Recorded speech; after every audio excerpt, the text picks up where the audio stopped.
Look, I just want to caution you, don't make conclusions about the trend on job numbers from 1 month's report, any more than you should have from last month's report. After a terrible jobs report with the US economy only creating 54,000 jobs in May, we spoke to Austin Goolsbee, chairman of President Barack Obama's Council of Economic Advisors. Mr. Goolsbee told us not to panic, that the private sector should still be the engine of job growth and that there's no reason to change course on fiscal policy right now. Austin, so it was a pretty rotten jobs number today, only 54,000 on payrolls. What happened? Well, you know, I say every month, including last month when we were 100,000 better than expected, and I'll repeat again this month when we're well below expected, you never want to make too much out of any 1 month. So multiple month averages are far more accurate descriptions of what's happening in the labor market than any 1 month's report. I think the last 6 months have been generally quite positive. We've added more than 1 million jobs in the private sector. I think what you're seeing this month is a reflection of some serious headwinds that we did face in the first half of the year, whether from gas prices, from the events of Japan, some of the events in financial markets in Europe. And that did catch up with us a bit. But the overall trend of both 6 months or for the last 15 months have clearly been going the right way. We've just got to get the growth rate up. So you're saying this is a blip and we can expect it to bounce back in the months ahead? What I'm saying is I don't want to make forecasts about is it a blip or not a blip. You know, we have an official forecast and we update that every 6 months, and the next will be in August. I know that the private sector forecasters have been forecasting a rebound for the second half of this year. But these have been some serious headwinds, and I mean, it's pinched the American people. I think we're feeling pretty good that the president got investment incentives through the tax code and a payroll tax cut for 150 million workers, you know, $1,000 a person for the average worker, into the tax bill to be spread out over this year. If it weren't for those, we would likely be feeling even more of a pinch than we have. So do these latest numbers make you think that we need more such incentives? Do you think that we need a looser fiscal trajectory over the next year or two? In this, I think the main driver of recovery at this point has got to be the private sector. The role that the government be the primary driver of recovery is the kind of reasoning that applies in the rescue phase, when you're teetering on the edge of a Great Depression, as we were when the president comes into office, and we're losing 750,000 jobs a month, and GDP's in a major negative circumstance. So there isn't a private sector to rely on. The private sector's in free fall. Then the government is really the only driver, but the primary driver. We've now shifted out of that. And so now our goal is to use government incentives and to do the various things that we can to get the private sector fully stood up and driving sustainable recovery. So I would caution getting too much into is it all about government? Okay, so but let's talk about some of the multi-month trends, which are not just in this latest payroll report. One thing is that participation in the labour force has not bounced back the way it maybe has done in past recoveries. Why do you think that is? You know, it's not known. Labour force participation hasn't fallen further, but hasn't bounced back very strongly.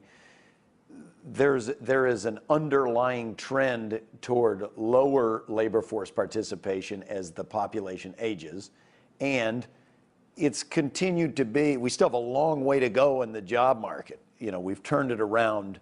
We've the beginnings of a turnaround, but there are still a lot of discouraged workers who dropped out of the labor force, and so you can see, you know, in an environment where the unemployment rate has fallen from 10 down to 9.1, that people would still be saying, it'd be hard to get a job, and so they're not yet searching. And if you're not searching, you don't count as being in the labor force.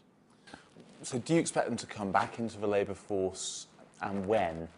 Because that could potentially keep the unemployment rate higher as people do start Look, going back into you the do get that workforce. dynamic that can easily happen in the short run, that as things improve, these discouraged workers who aren't searching for work so they don't count as unemployed start counting as unemployed. You can add jobs and still have the unemployment rate go up.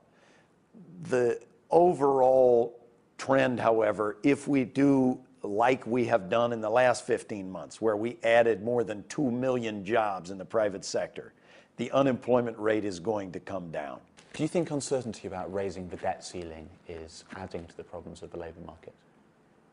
It's hard. The Secretary of the Treasury has made clear we're a nation that pays our bills. We're going to have to say that we are willing to pay our bills. You've heard some of the rating agencies saying if they can't reach an agreement, they might even downgrade the U.S. We shouldn't get into that. The last thing the economy needs is just self-inflicted wounds. We're trying to recover from the worst downturn in all of our lifetimes. So, I don't know that this specific negotiation affected this month's job report. I think what we saw in the data this month is more reflective of the headwinds on growth that we've seen. But I think the president's idea that we should aim to achieve long-run deficit reduction and living within our means through a balanced plan remains the right approach. And ultimately, I kind of think folks are going to congeal around that idea because that's the sensible way to do it. Are there any policies or new ideas that you're working on to try and speed the recovery of the job market?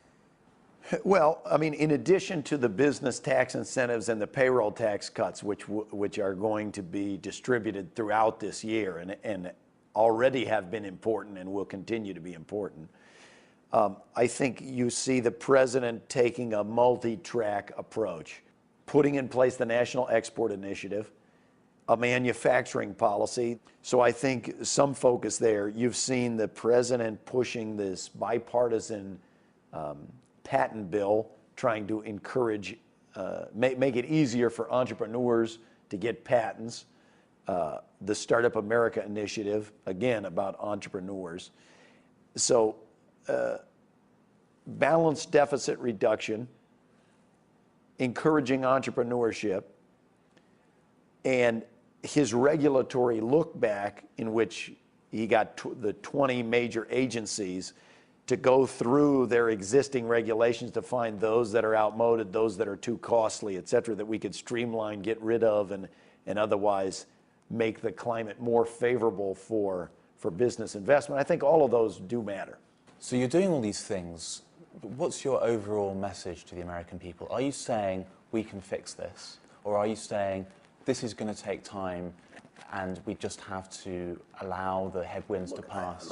I think we can. Clearly, we can fix this. When the president takes office, we're losing 750,000 jobs a month, and we're teetering on the edge of a depression. Now, we've come a long way from that spot. Over the last 15 months, we've added more than 2 million jobs in the private sector. We got to do more. The president's the first person to say that. But I think clearly we can fix this, and we got to just grow our way out of this and work our way out of it. And there are going to be bumps in the road. There are always going to be different kinds of headwinds that we have to face.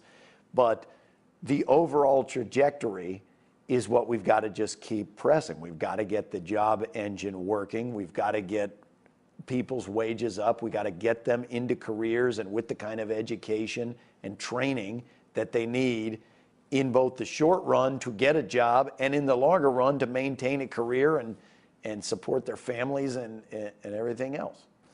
Okay, well, Austin, thank you very much. Thank you.